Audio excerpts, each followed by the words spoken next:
Salam. Son dəqiqə məlumatı. Keçmiş boz kardinal Ramiz Mehdiyev ev həbsinə məhkum edilibdi. Bu barədə artıq gündəm olub, xəbərlər paylaşılır. Amma nədən sonra və niyə indi Ramiz Mehdiyev həbsə məhkum edilir? Dəyərli dostlar, xahiş edirəm videonun sonuna qədər izləyin. Bəyənin, paylaşın ki, daha çox insan izləsin. Azad Söz kanalına abunə deyilsinizsə, abunə olun ki, sizdən gizlədilən gerçəklərdən vaxtında xəbərdar olasınız. Dövlət Təhlükəsizlik Xidməti tərəfindən cinayət işi açılıb Ramiz Mehdiyevə və o 4 aylıq ilkin olaraq ev həbsinə məhkum edilibdi. Hökumət mediası artıq yazır ki, Sabah rayon məhkəməsində Ramiz Mehdiyev əleyhində cinayət işi açılıbdır və çox ağır maddələrlə ona cinayət işi maddələr yüklənibdir, ittiham elan olunubdur. Cinayət Məcəlləsinin 274-cü maddəsi hakimiyyətin zorakılıqla ələ keçirilməsi və ya saxlanılması, Konstitusiyanın quruluşunun zorakılıqla dəyişdirilməsi, Cinayət Məcəlləsinin 274-cü maddəsi dövlətə xəyanət, Cinayət Məcəlləsinin 193-cü maddəsi saxta sahibkarlıq. Ramiz Mehdiyevin 87 yaşı var və yəqin ki, yaşına görə qanunda da belə göstərilir ki, ona ev həbsi verilibdir. Bəs Ramiz Mehdiyev niyə bu ağır cinayətlərdə ittiham olunur və niyə məhz indi 87 yaşında 1995-ci ildən 2019-cu ilə kimi Prezident Administrasiyasının rəhbəri olubdur? Azərbaycanda vəzifələri o təyin edirdi, elətdirirdi daha doğrusu, İlham Əliyevə tövsiyə edirdi, icra başçılarını o təyin elətdirirdi, eləcə də deputatları o təyin etdirirdi. 2019-cu ildən sonra vəziyyət biraz hakimiyyətdə, strukturlarda dəyişiklik aparıldı və Ramiz Mehdiyevin yerinə kim gəldi? Altay Həsənov. Mən rəsmi vəzifəsini nəzərdə tutmuram. Rəsmi vəzifəsi Prezident Administrasiyasının rəhbəri Samir Nuriyevdir, amma o yarı kukla kimi bir şeydir. Onun yerini isə vitse-prezidentlik Mehriban Əliyevanın komandası Altay Həsənov yerinə yetirir. Deputatları da o seçdirir, icra başçıları da yeri gələni o seçdirir, vəzifələri, nazirləri, nazir məmurlarını o təyin edir.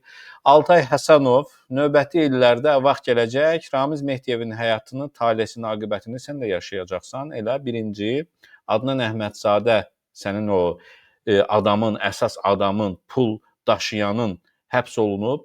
Arxasınca da sən həbs olunmalısan. Sənə də cinayət işləri açılmalıdır. Əlqərəz, Ramiz Mehdiyev 2019-cu ildən sonra Azərbaycan Milli Elmlər Akademiyasının prezidenti olubdur və ondan sonra isə vəzifədən azad olundu.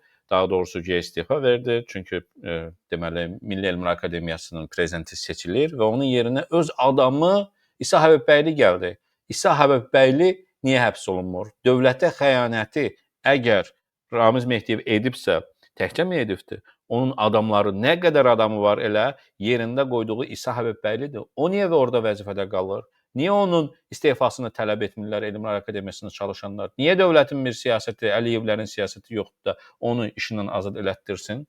Onun övladı da Naxçıvanda nə qədər pul yemişdi, pullarını aldınız, biraz 1-2 il saxladınız, sonra azadlığa buraxdınız, əlqərəz. İndi isə gəlirəm, dəyərli dostlar, Ramiz Mehdiyev niyə məhz indi həbs qərarı çıxdı onun haqqında. Ona keçmədən öncə son olaraq onu deyim. Çox ağır maddədir. 278-ci maddə hakimiyyətin zorakılıqla ələ keçirilməsi və saxlanılması, Konstitusiya quruluşunun zorakılıqla dəyişdirilməsi. Ramiz Mehdiyev bunu vəzifədə olduğu müddətdə mi edibdir? Ramiz Mehdiyev yoxsa 87 yaşında bir ayağı gorda olan vaxtımı bunu etməyə çalışıbdır?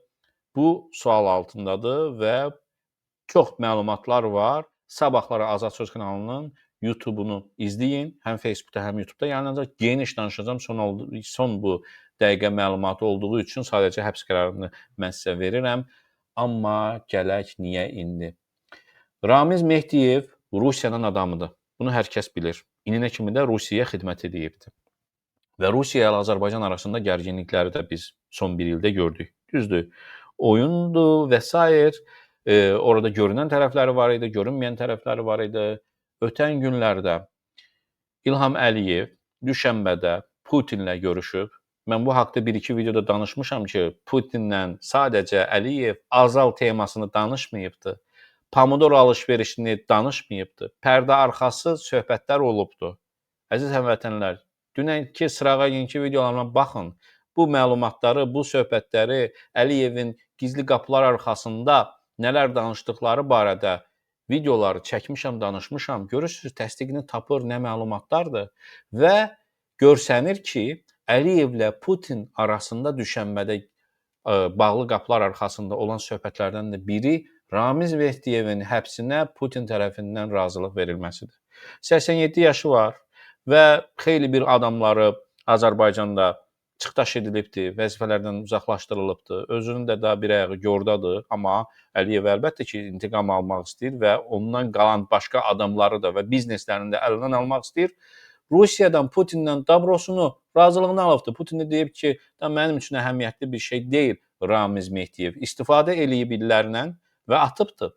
İndi Paşayevləri, Altay Həsənovu Putin, Rusiya administrasiyası istifadə edir. Səhərsi gün istifadə müddəti bitəndən sonra onları da atacaqdır. Məhz Putinlə Əliyevin düşənmədə görüşündən sonra görsənir ki, məhz razılıq alınıbdır. Necə ola bilər ki, bəs bu illər ərzində medal vermişdin İlham Əliyev sən Ramiz Mehdiyevə? Bir neçə medallar verilmişdi. Nə imkanlar yaradılmışdı? Onlar da əlindən alınacaq. İndi yəqin ki, ev həbsində də həyatını sonlandıracaqdır. Daha detallı isə sabahları Azad Söz kanalının YouTube kanalını izləyin. Danışacağam. Axşam saat 7-dən sonra mütləq izləyin Azad Sözü. Salamat qalın.